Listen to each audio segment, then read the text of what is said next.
내년 우리 교단의 주제이자 또 우리 교회의 주제로 삼고 있는 표어는 복음의 사람 예배자로 살게 하소서라고 하는 표어입니다. 그동안 코로나19로 인해서 무너졌던 코로나19 때문만은 아니지만 그동안 쌓여왔던 어떤 그 무게들이 코로나19로 인해서 결정타를 맞고 무너진 한국교회의 예배를 다시 회복하기를 원하는 그런 간절한 마음을 담고 있는 그런 염원을 담고 있는 주제입니다. 제가 설교 시간에 몇 차례에 걸쳐서 말씀드렸지만 현재 한국교회의 성도들 가운데 60% 정도만이 예배로 돌아오고 있는 가운데 다시 어떻게 하면 영감 있는 예배를 회복할 수 있을까? 다시 어떻게 우리 마음속에 사모하는 예배를 소망하며 그 예배 가운데로 나갈 수 있을까라고 하는 마음들을 담고 있습니다. 이런 주제를 이런 마음을 담고 있는 주제를 실현해 가는 가운데 먼저 찬양대를 다시 조직하기로 했습니다. 물론 찬양대를 다시 조직해서 예배의 한 순서를 맡는다고 해서 갑자기 우리의 예배가 영과 진리로 드리는 예배로 은혜가 충만한 예배로 완전히 탈바꿈할 수 있게 되는 것은 아닐 것입니다. 그러나 분명한 것은 하나님께서는 오늘 말씀에 있는 그대로 찬송 중에 계시는 하나님, 찬송 중에 거하시는 하나님이시다라고 하는 것입니다. 우리의 찬송이 회복될 때 우리 마음이 회복되고 우리의 찬송이 회복될 때 우리의 예배가 회복되고 우리의 찬송이 회복될 때 우리가 찬송에 고백하는 찬송의 가사말대로 생명 있는 그런 열매들이 맺혀질 것이기 때문에 그렇습니다. 특별히 예배 가운데 우리가 참 중요하게 생각해야 할 것은 우리가 수동적으로 예배를 보는 사람의 관람자의 입장이 있는 것이 아니고 참여자의 입장이 있어야 한다라고 하는 것입니다. 모든 순서를 스스로 참여하고 그 참여하는 가운데 우리를 어루만지시고 위로하시고 다시 세우시는 소망의 하나님을 만나는 그런 복된 자리가 되어야 한다라고 하는 것이죠. 아무쪼록 이 찬양대에 많이 지원해 주시기를 바랍니다. 그리고 노래를 잘하고 못하고가 중요한 것이 아니라 하나님께 영과 진리로 나아가고 또 찬송 가운데 계시는 그 하나님을 경험하고자 하는 그런 마음이 있으신 분, 그런 마음으로 나아가실 수 있기를 바랍니다. 이스라엘의 찬송 중에 거하시는 주여, 주는 거룩하시니이다 라고 노래하고 있습니다. 여기서 찬송이라고 하는 히브리어는 테힐라라고 하는 그런 단어를 사용하는데 이 테힐라라고 하는 단어는 자랑하다, 확신하다라고 하는 그런 뜻을 가지고 있습니다. 그러니까 찬송한다라고 하는 것은 하나님을 자랑하는 것입니다. 무엇을 자랑하느냐면 우리가 확신한 것을 하나님 자랑하는 것, 이것이 바로 찬송이라고 이야기할 수가 있겠습니다. 하나님을 우리가 칭찬해 드린다라고 하는 것이 어떻게 보면 굉장히 불경하게 생각될 수 있을지 몰라도 찬송한다라고 하는 말 자체가 하나님을 칭찬해 드린다. 무엇을요? 하나님께서 하신 큰 일들을 우리가 칭찬해 드리고 자랑해 드리는 것입니다. 저희 집에 아이들이 엄마가 해주는 밥, 이 밥에 대해서 늘 밥을 먹기 전에 국을 하나 끓여줘도 또 아니면 찌개를 하나 끓여줘도 아주 사소한 반찬을 하나 만들어줘도 늘 쌍따봉을 이렇게 하면서 엄마 정말로 맛있어 라고 그렇게 이야기를 합니다. 그러면 사실은 평일날 새벽에 6시 반이면 출근을 해서 저녁 6시나 돼서 돌아와서 파김치가 돼 있어도 그 힘든 몸을 가지고 그 일을 아주 즐겁게 하는 모습들을 보게 됩니다. 왜 그렇습니까? 칭찬이 꼭 그 마음속에 아주 놀라운 힘들을 만들어내기 때문에 그렇습니다. 하나님께도 우리의 칭찬이 사실 필요한 것은 아닙니다. 이미 하나님은 하나님 자신 안에 있는 충만함으로 이미 충만하신 분이죠. 그러나 그분이 우리에게 하시는 일, 그분이 우리에게 희생하시고 헌신하시고 우리를 위해서, 우리를 살리시기 위해서 독생자 예수 그리스도까지 보내주신 그 사랑을 자랑하는 것, 칭찬하는 것, 그것이야말로 더욱더 그 하나님께서 우리를 위해서 놀라운 일들을 행하실 수 있도록 하는 그런 출발점이 되도록 한다라고 하는 것이죠. 그러면 무엇을 자랑할 것인가? 찬송 중에 계시는 하나님을 자랑하는 것입니다. 여기서 찬송 중에 계신다라고 할 때 계신다라고 하는 말이 히브리어로는 야사브라고 하는 단어를 사용합니다. 자리에 앉다라고 하는 뜻을 가지고 있는데, 자리에 앉다라고 하는 뜻은 왕좌에 앉아 있는 것을 의미하는 것입니다. 우리 주님께서 모든 왕 중의 왕으로서 왕좌에 앉아 계시는 것을 찬양하는 것이죠. 왕좌에 앉아 있다라고 하는 것의 의미가 무엇이겠습니까?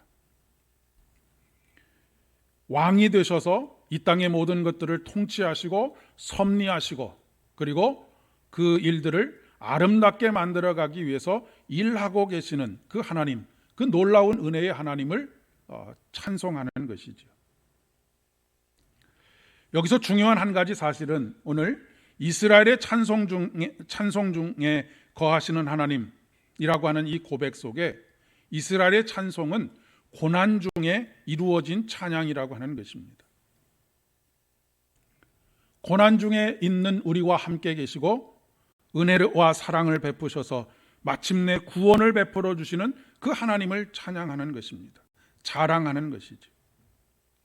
고난의 연속이라고 할 수 있는 끊임없는 고난이 밀려오는 우리의 인생 속에서 이 말씀이 얼마나, 이 고백이 얼마나 우리에게 큰 위로와 소망이 되는지 모르겠습니다.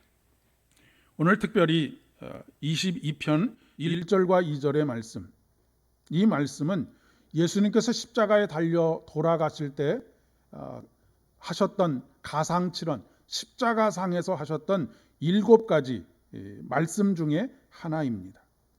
여러분이 잘 아시는 것처럼 엘리 엘리 라마 사박다니, 나의 하나님 나의 하나님 어찌하여 나를 버리시나이까 라고 하는 이 절규 속에서 고백되어진 그런 찬송이고 믿음의 고백이라고 하는 것이죠. 어디를 둘러봐도 멀리 계셔서 돕지 않으시는 것 같고 신음소리도 듣지 않으시는 것 같고 낮에도 부르짖고 밤에도 부르짖었지만 전혀 응답하지 아니하시는 하나님 같은 그런 하나님에 대한 절망, 하지만 예수님께서는 결국 내 영혼을 아버지 손에 맡기옵나이다 라고 하는 고백 속에서 마지막 숨을 거두고 계시는 것을 보게 됩니다. 이 고백은 아버지 하나님께서 만방에 이루실, 이방에 이루실, 십자가 위에서 온 세계를 구원하시기 위해서 이루신 그 구원을 선포하고 자랑하는 것이라고 하는 것입니다. 그런데 이 확신은, 그리고 이 자랑은 2000년 전에 예수 그리스도의 자랑만이 아니라 이보다 한 500여 년 전에 이미 이스라엘 백성들이 경험했던 일이기도 합니다. 실제로 이스라엘의 상황은 아무리 부르짖어도 듣지 않는 것과 같은, 그래서 버림을 받은 것과 같은 절망감에 가득 차 있었던 세월이었습니다. 우리가 일제강점기가 30여 년, 그럼에도 불구하고 참으로 흰 어둠의 터널을 지나왔다라고 생각하는데 그 배가 되는 70년의 세월을 눈물로 호소하기도 하고 때로는 깊은 절망에 빠지기도 하고 다시 힘을 얻어서 하나님을 찾는 가운데에서 더 이상 아무런 소망이 없다고 이 사람 저 사람 다 떠나가는 그런 상황 속에서 지금 이스라엘의 찬송 중에 계시는 주여 주는 거룩하시니이다 라고 그렇게 고백하고 있는 것입니다. 그들의 절망적인 상황이 얼마나 깊은 절망 속에 있었는지 6절 이하의 말씀에서 우리에게 이야기해주고 있습니다. 나는 벌레요 사람이 아니라 사람의 비방거리요 백성의 조롱거리니이다라고 말할 정도로 자존감이 바닥을 치고 있는 것입니다. 우리가 가끔 그런 사람들의 이야기를 듣습니다. 너무나 자존감이 낮아져서 스스로 하나의 인간으로서의 자존감을 가지기보다는 나는 벌레보다도 못하고 나는 세상이 그 어떤 미물보다도 못한 존재인 것처럼 그렇게 느껴지는 그런 순간들을 경험하는 사람들입니다. 나는 물같이 쏟아졌으며 내 모든 뼈는 어그러졌으며 내 마음은 밀랍 같아서 내 속에서 녹았으며 내 힘이 말라 질그릇 조각 같고 내 혀가 입천장에 붙었나이다. 그리고 아주 깊은 자리, 절망의 깊은 자리, 죽음의 진토 속에 나를 두셨나이다 라고 말할 정도로 이들은 깊은 절망감 속에 빠져 있었습니다.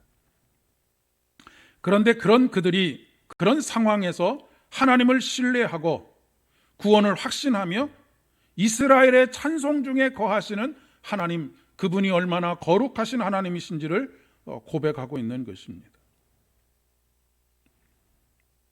그들이 이렇게 어렵고 힘든 현실 속에서 그리고 절망적인 상황 속에서 찬송 중에 거하시는 하나님을 노래할 수 있었던 이유는 4절 이하의 말씀, 바로 우리 조상들이 주께 의뢰하였으므로 그들을 건지셨나이다. 그들이 주께 부르짖어 구원을 얻고 주께 의뢰하여 수치를 당하지 아니하였나이다 라고 하는 이 고백 속에 담겨져 있습니다. 우리가 끊임없이 성경을 묵상해야 하는 이유가 바로 여기 있습니다. 그리고 성경을 그냥 읽어내려고 하는 것이 아니라 성경 속에 등장하는 한 인물들을 아주 자세히 살펴보고 자세히 묵상해야 되는 이유가 여기 있습니다. 어느 순간 나와 너무나 비슷한 처지에 있는 한 사람을 만나게 되기 때문에 그렇습니다. 그리고 그 한 사람과 내가 너무나 비슷한 상황 속에 있을 때 우리는 어떻게 우리가 그 고난을 극복하고 어떻게 하나님께 나아가며 마침내 우리의 입술에서 찬송과 감사가 터져 나올 수 있도록 하시는지를 깨달을 수 있기 때문에 그렇습니다. 그렇기 때문에 하나님께서는 어떤 한 사람의 인생을 우리에게 도드라지게 알리기 위해서 다윗을, 아브라함을 성경에 기록한 것이 아니라는 것이지요.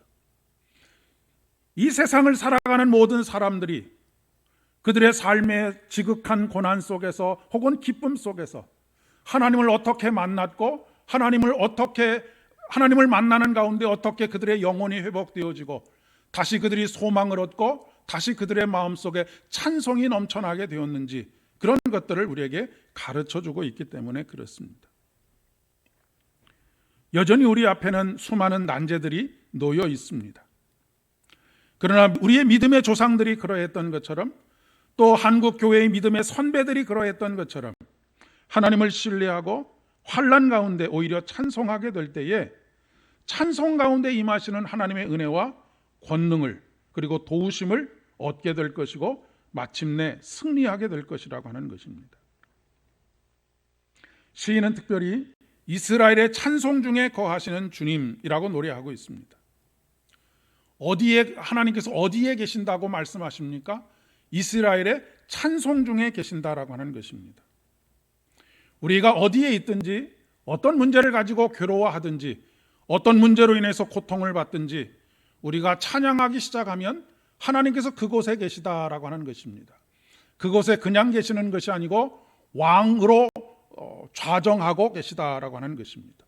왕으로 좌정하고 계시다라고 하는 것은 세상의 모든 일들이 그분의 통치를 벗어날 수 없고 세상의 모든 일들이 그분의 권세를 벗어날 수 없다라고 하는 것을 말해주고 있는 것이죠. 우리의 찬송이 시작되는 그곳에 하나님께서 거하시는 곳이 됩니다. 그런 찬송이 있죠. 찬송을 부르세요, 찬송을 부르세요, 놀라운 일이 생깁니다, 찬송 부르세요. 여러분, 찬송을 부르기 시작하면 마귀가 떠나갑니다. 찬송을 부르기 시작하면 질병이 떠나가기 시작합니다.